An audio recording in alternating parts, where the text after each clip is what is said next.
आपल्याकडे अजूनही शेतकरी शेतीमध्ये बऱ्याच पारंपरिक पद्धतींचा वापर करतात. तसेच सणवारांना देखील वेगवेगळ्या पद्धतीने शेताचं पूजन करताना दिसतात. त्यातलाच एक प्रकार म्हणजे ढवाळ. ढवाळं म्हणजे काय, तर देवदिवाळीला आमच्या इथे साताऱ्यात शेतात अशा प्रकारे शेताच्या मधोमध एका छोट्या काठीवर गाडगे उलटे ठेवून त्यावर चुना लावतात. त्याला आम्ही ढवाळं म्हणतो. रब्बी हंगामात गहू, ज्वारी, हरभरा या शेतांमध्ये अशा प्रकारे ढवाळ उभं केलं जातं. आता याच्या मागे नेमकं कारण काय, हे जर शोधलं तर त्याची वेगवेगळी कारणे आणि तर्कवितर्क समोर येतात. चुना म्हणजे लाईमस्टोन, हा जमिनीचा pH लेवल सुधारण्यासाठी वापरला जातो. पण इथे पाहिलं तर गाडगेवर लावलेल्या चुन्याचा आणि मातीचा थेट संबंध येत नाही आहे.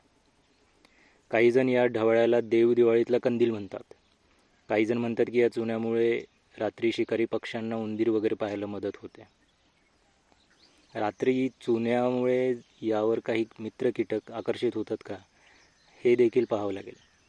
आणि तसं होत असेल तर मग आणखी अशी ढवाळी उभी करून आपण नक्कीच प्रयोग करून पाहिला पाहिजे. पण थोडक्यात काय, तर या अशा पारंपरिक आणि नैसर्गिक पद्धतींच्या मागे काही शास्त्रीय कारणं आहेत का, हे समजून आपण त्याचा शेतीसाठी नक्की वापर करायला हवा. तुम्हाला या पद्धतीबद्दल, या ढवाळ्याबद्दल आणखी काही माहिती आहे का? कमेंट करून नक्की सांगा.